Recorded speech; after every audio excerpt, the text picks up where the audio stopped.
Por que tanta gente que aceita Jesus e continua com as perguntas? Por que tanta gente maravilhosa que aceita Jesus? Pessoas que levam Deus a sério. Eu digo, porque há pessoas que dizem se converter, mas na verdade, irmãos, não querem compromisso nenhum com a palavra de Deus. Isso aconteceu com os próprios discípulos de Jesus, não aqueles 12. Aliás, dentre os 12, havia um incrédulo, Tomé, e um que era ladrão, Judas. Então você já vê, não é? Que Jesus deu oportunidade a todos. Mas uma gama de discípulos, tão logo os discípulos começaram a crescer em número, e Jesus começou a dar os ensinamentos assim mais fortes, mais arrojados, para dizer assim, olha, o compromisso é isso, né? Quando ele começou a falar sobre comer a sua carne, beber o seu sangue, compromisso sério com Deus, sabe o que aconteceu? Ó, grande parte deles o quê? Pezinho no caminho, que não é assim não. Infelizmente, irmãos, há pessoas, tá, que conhecem a verdade, sabem que a palavra de Deus vai se cumprir, que Jesus vai voltar, mas infelizmente não querem um compromisso sério. Infelizmente, é lamentável isso, que acordem enquanto é tempo. Agora, não é justo, irmãos, quem aceita Jesus, leva uma vida com Deus, não é? Se santifica, faz o que tem de fazer, ou seja, vive com Deus para valer, e não receber as bênçãos de Deus, então tem alguma coisa que não está certa, alguma coisa está errada. Mas o que? Falta de entendimento, irmãos. Pode ser sim. Falta de... Mas eu entendi. Então pode não estar, não é, acendendo a chama da fé. De repente a chama está fraquinha. Ela está se apagando, como a lâmpada, as lâmpadas daquelas 5 virgens. Você já leu a parábola? Não vou ler aqui agora. Quem já leu a parábola das 10 virgens? Aquelas 10 virgens representam igrejas. 5 foram prudentes e levaram azeite sobressalente. Levaram azeite extra. Olha só, levaram uma reserva. As 5 que foram chamadas de loucas, além de não terem o azeite nas próprias lâmpadas, a lâmpada estava se apagando, a chama ficando pequenina, né? E aí não havia azeite, nem na lâmpada, a lamparina, nem reserva, nem pensar. Então Jesus já chamou de quê? Jesus chamou de quê? Loucas. Irmãos, povo de Deus, é preciso dar uma atenção especial à palavra de Deus. Leve a tua vida espiritual a sério. Agora, não perca a oportunidade de tomar posição nos momentos específicos, oportunos. Crie esses momentos na oração. Como eu comentei no culto anterior, né? No culto anterior eu comentei o caso que muitos aqui na igreja conhecem da minha neta, quando aos 4 anos de idade, a Letícia, que todo mundo conhece, né? Sempre por aqui, já colabora na escola bíblica. Tem muita gente nova aqui. A Letícia, ela já tentou acabar com a vida dela. Um furúnculo, uma bactéria penetrou na corrente sanguínea e aí bateu uma infecção generalizada, septicemia. Aí não tinha jeito mesmo. Contei aqui, né? Quantos irmãos de vocês, quantos vocês? Alguns acompanharam o caso, eu estava lá no 699 ali, no outro prédio, né? Então, foi uma madrugada de batalha, foi batalha árdua, porque a família toda já tinha entregue os pontos, já estava esperando a morte. A minha foi transferida de hospital, enrolada num lençol, porque não havia uma roupa que coubesse. De tão inchada que ficou. Inchou. Parecia que a minha estava inflada. Umas manchas vermelhonas, um febrão louco, uma coisa absurda. Para arrebentar mesmo. E aí, quando bateu a notícia, não tem jeito, é septicemia, não responde aos antibióticos, não responde nada. E aí foi a hora, né, de provar a fé. Aquela hora foi a hora da prova da fé. Ou funciona ou funcionaria ou perdi. E estava todo mundo, a família inteira no hospital. Até me perguntaram se eu não ia. Eu falei, não. Quem vai trabalhar agora aí é Jesus, porque eu tenho que ficar aqui na batalha. Agora eu tenho que ficar aqui. Eu até comentei, foi depois de um dia de muita batalha, foi uma sexta-feira de muito trabalho. O corpo estava na misericórdia. E eu comecei essa batalha da meia-noite. Eu acabei Era por volta de 4 e pouca da madrugada. Mas foi ali, e enviando a palavra, e guerreando, e buscando mesmo. Primeiro busca de Deus e busca. Bom, resumindo, quando foi 7 horas, o telefone tocou.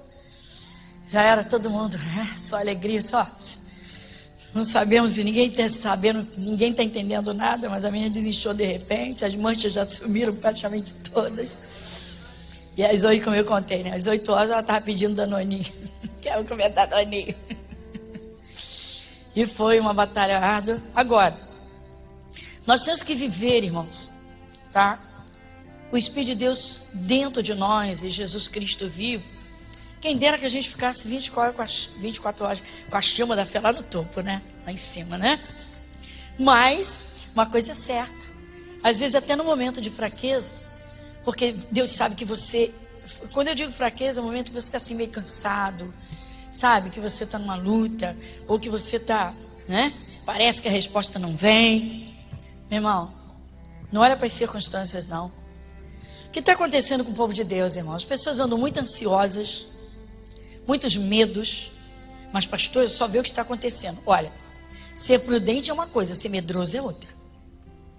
Ser prudente é uma coisa, ser covarde é outra. Nós temos que ser firmes, estar firmes, mas firmes para valer.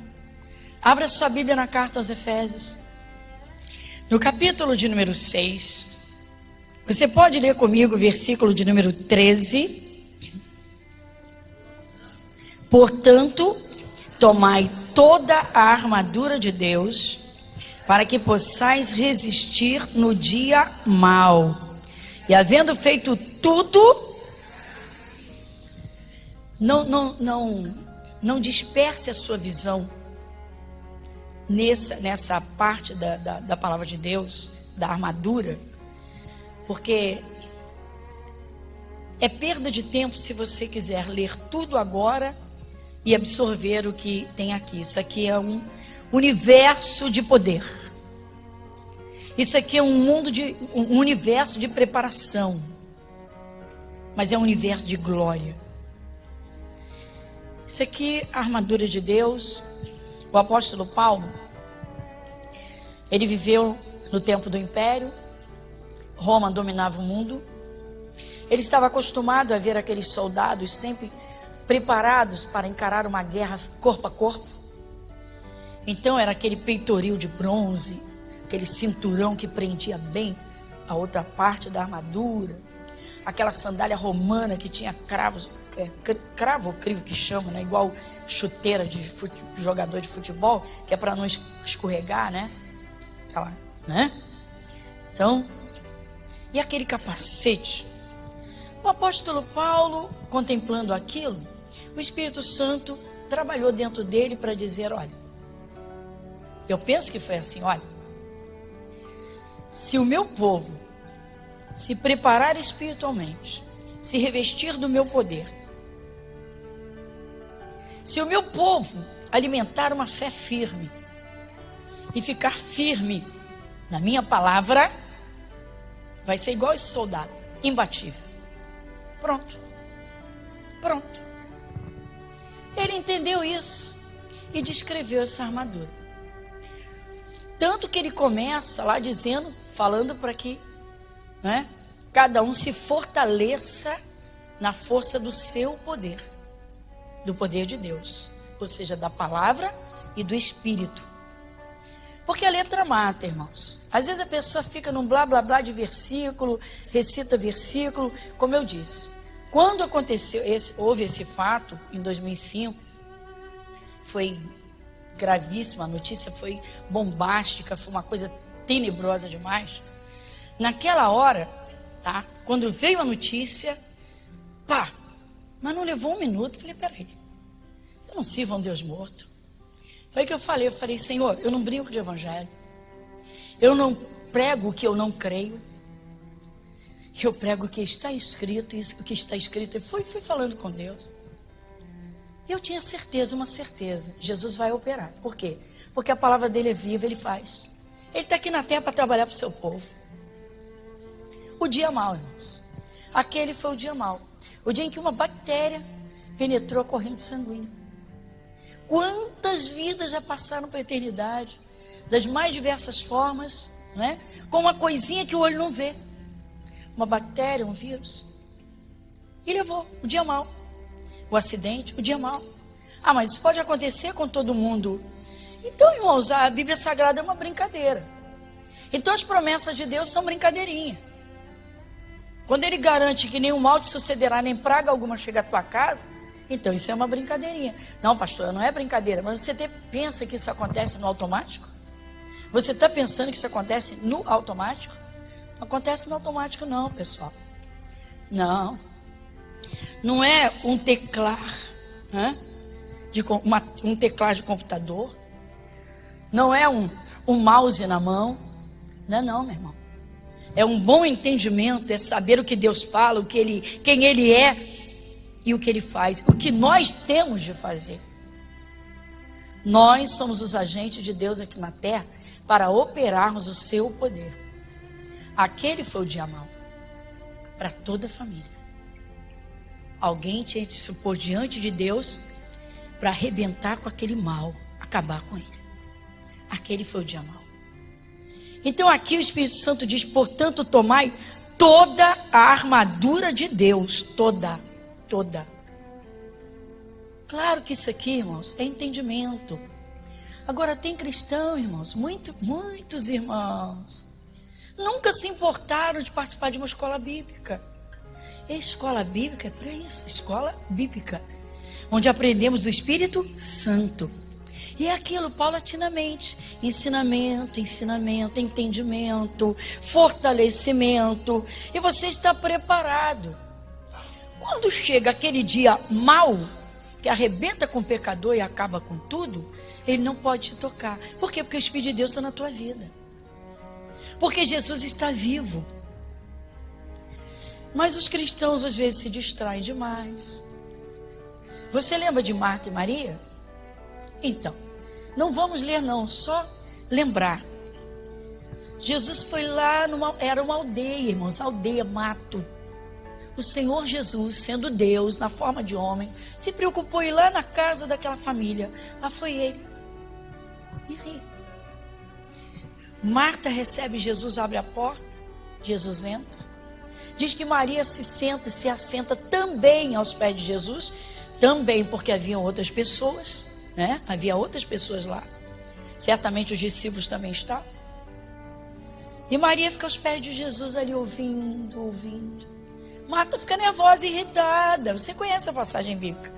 Aliás, acho que quase todo mundo conhece. E aí? E ela fica irritada. Está lá na cozinha. Tarará. Marta estava fazendo besteira? Não, estava cuidando da casa. Devia estar preparando o lanche para todo mundo. Estava errada a olhos humanos? Não, estava certíssima. Mas quando ela teria Jesus em pessoa na casa dela outra vez? Pronto. É isso que o povo de Deus tem que entender. Irmãos, o domingo é o dia do Senhor. Durante a semana nós temos de nos alimentar. Cada dia nós temos de comer a palavra de Deus. A palavra de Deus é comida, é alimento espiritual. É o entendimento da palavra que vai te preparar para enfrentar situações que o cidadão, o pecador, não consegue passar um passo adiante. Meu irmão, é coisa séria. Viver com Jesus não é uma vida religiosa, é uma vida de poder, é uma vida prática de ação. A fé sem as obras é morta. Então o Espírito de Deus, usando Paulo, disse assim: portanto, tomai toda a armadura de Deus, para que possais resistir. Então, uma paradinha aqui. E aquele dia que a sobrecarga faz o transbordar do copo.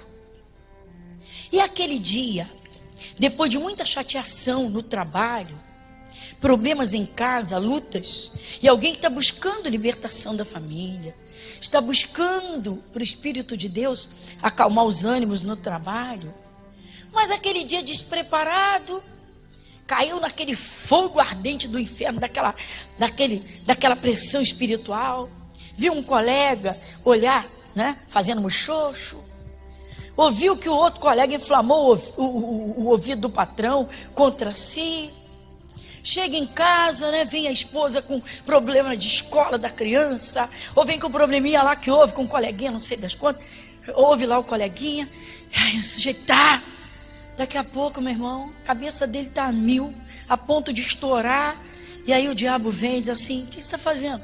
Perdendo seu tempo, larga tudo, joga pro alto, vai viver tua vida, seja livre. Isso quando, né? Em outros casos, e até uma mulher passando por pressões violentas, trabalho, marido, filho, e aí vem aquela vozinha: se mata. Ah, você vai ficar tranquila, vai ser uma maravilha, seja livre e tal. Deus vai entender. Meu irmão, não é brincadeira. A guerra espiritual é séria. A guerra espiritual é seríssima. Pessoal, o diabo não está brincando de ser diabo não, gente. O diabo não está brincando de ser capeta. Ele está agindo como nunca para roubar, matar e destruir. Não pensa você: aquela casa é de evangélico, lá eu não entro. Ele não entra se a lâmpada estiver acesa. Não é com a luz da Light, nem da Eletropau. Então, meu irmão, não é uma brincadeira. Tomai toda a armadura de Deus. Você pensa que Satanás ele não rodeia, criando pressões, criando climas em pessoas, situações adversas e contrárias. Para quê? Quando o cristão não se alimenta espiritualmente, não frequenta cultos, não entende bem a palavra, é um banquete para ele. Aí enfraquece, aí fica lá amuado num canto, daqui a pouco já está chateado, está com raiva de um, já está ficando amargurado por causa disso ou daquilo, e aí fica, se fecha, e aí não ora, e aí não se consagra, não louva, e fiquei tão mal que não fui ao culto essa semana, não fui a culto nenhum, e o diabo diz: é isso que eu quero, deixa eu preparar meu terreno. Irmãos, cristãos sábios não andam segundo as circunstâncias. Cristãos sábios se preparam para enfrentar qualquer dia, sobretudo e principalmente o dia mau. Está aqui, meu irmão. Quantas vezes a gente ouve que naquele dia que a pessoa está totalmente para baixo, vem uma notícia bombástica no trabalho, ela revoltada abandona tudo, ou passa lá no RH, pede demissão, se precipita, estraga a vida toda. Que isso, irmãos? Cristãos maduros não são sentimentais, cristãos maduros são estruturados. Cristãos maduros têm estrutura espiritual. Mas como, pastor? Nós somos seres humanos, somos sensíveis. Sim, somos seres humanos e temos sensibilidade. Mas a palavra de Deus nos garante que o Espírito de Deus habita em nós. Então, meu irmão, quem tem o Espírito de Deus não pode deixar de trabalhar a sua vida espiritual. Se a nossa fé fosse uma fogueira, nós teríamos de estar sempre jogando lenha e mantendo a chama acesa. Se a nossa fé fosse a água de uma cisterna, nós teríamos de estar sempre bebendo as águas, recebendo para ter o que dá. Só sai água na torneira se a caixa tiver água. Só tem água na caixa se ela entrar. Então, meu irmão, vamos a uma realidade. Irmãos, Satanás não está brincando, tá, de destruir famílias. Lamentavelmente, quantas famílias cristãs, famílias de povo de Deus, irmãos, têm sido assoladas porque as pessoas sem estrutura se deixam arrastar pelas circunstâncias. Não são preparadas para ouvir nada, não são preparadas para ver alguma coisa contrária, contrariou o coração, explodem. A pressão foi para angustiar, se angustiam, se fecham, está tudo errado. Nós somos guerreiros de Deus. Nós somos guerreiros de Deus. O povo de Deus pode fazer em oração, irmãos, Literalmente, tá? O povo de Deus em oração pode desmoronar fortalezas espirituais do inferno. Mas o povo de Deus tem que estar atento. O povo de Deus tem que estar, literalmente, irmãos, com a chama da fé acesa. Como é que se vê a estrutura de um cristão?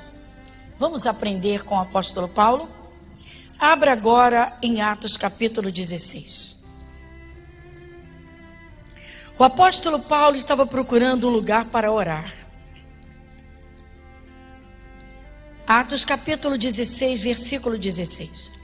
E aconteceu que, indo nós à oração, nos saiu ao encontro uma jovem que tinha um espírito de adivinhação, a qual, adivinhando, dava grande lucro aos seus senhores.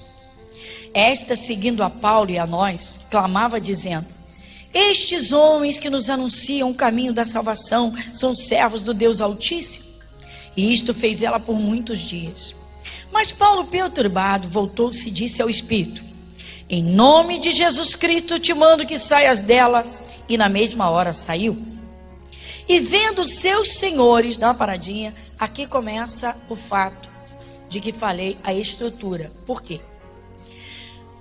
Paulo está pregando o evangelho, está junto com outros apóstolos, está junto com Silas aqui no caso, pregando a palavra, fazendo a obra de Deus.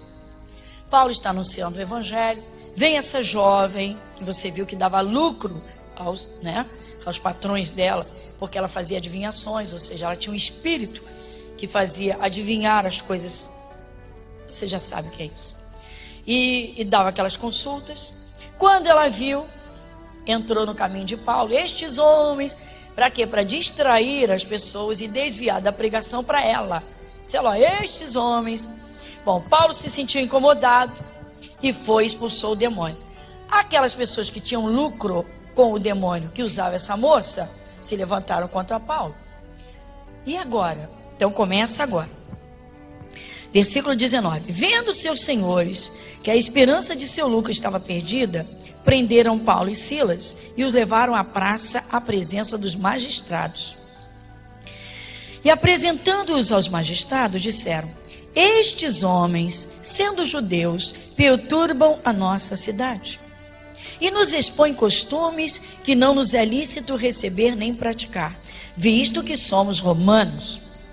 E a multidão se levantou unida contra eles, e os magistrados, rasgando-lhes as vestes, mandaram açoitá-los com varas.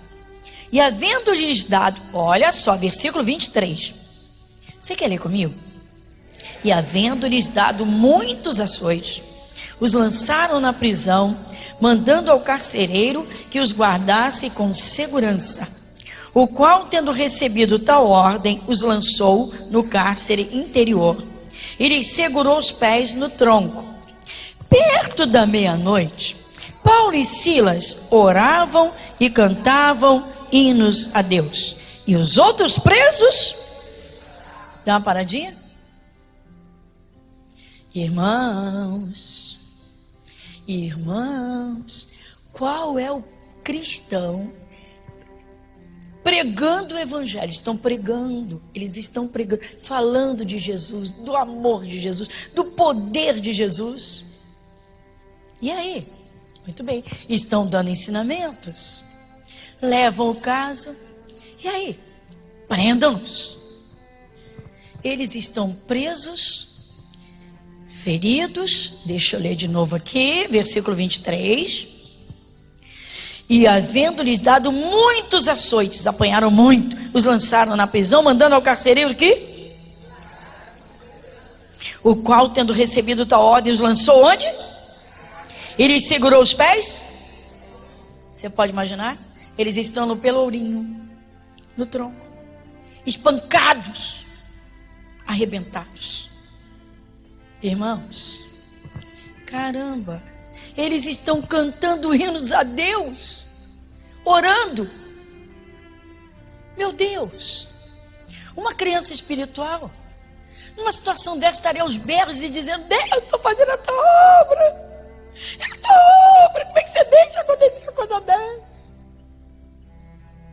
Uma encrenquinha com o marido: Jesus, pastor, eu não aguento mais minha família, eu vou largar tudo, pastor. Eu já contei para vocês do copo d'água? Quem sabe? O marido trabalhava viajando. A esposa limpou a casa toda. O marido tinha uma previsão de voltar uma semana depois, mas conseguiu fazer o seu trabalho, resolveu o que tinha que resolver. E uma semana antes, estava ele de volta, mas chegou de madrugada. Ela, para ocupar o tempo sem o marido, vai escutando. Está ela na cozinha, filhos já casados, então já não tem crianças em casa. Ela limpa tudo, dá polimento no azulejo. Olha lá. E aí, cansa para poder dormir, o marido não está em casa. E ele chega de madrugada e vê que a esposa está dormindo, bebe um copo d'água e pega o copo molhado e deixa na pia, sobre a bancada, e vai dormir. Vai lá, se cuida e vai dormir. Ela levanta de madrugada, nem olha para o lado. Sai sonolenta para o banheiro, vai na cozinha e vê um copo com... Ainda tinha água lá, esparramadas, gotas d'água. Gotas d'água. Meu Deus! Eu limpei tudo. Meu Deus! Aí ela parou. Ele já tinha acordado. Eu falei, o que foi, meu bem? É que eu limpei a casa toda, eu dei polimento e agora tem um copo todo molhado em cima da pia. Me ligou, pastor. Eu não sabia se eu ria ou se eu chorava. Porque uma madrugada, uma gritaria, eu esperava um abraço, um beijo caloroso, uma esposa me esperando, mas eu encontrei um furacão berrando por causa de um copo d'água. E agora? Pastora, a senhora pode nos atender? Eu falei, meu Deus, eu vou gastar um atendimento por causa de um copo d'água.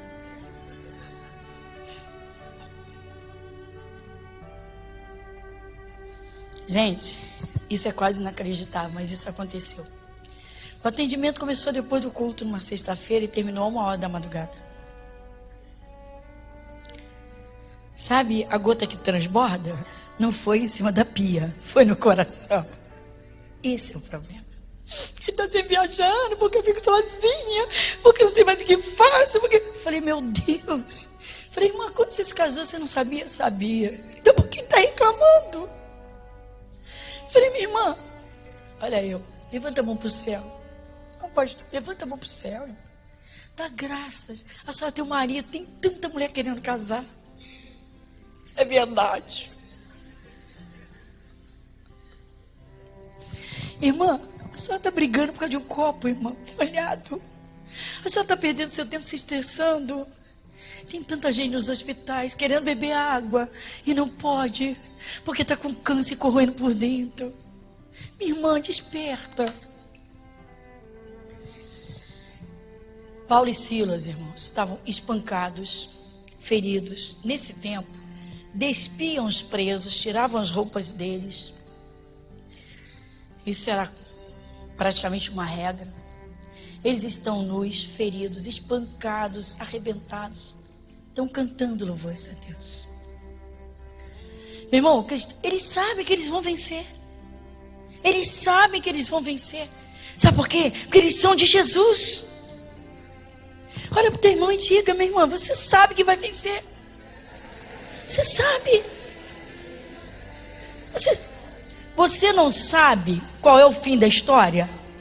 Qual é o fim? O fim é Cristo. O fim é... Se você anda com Cristo,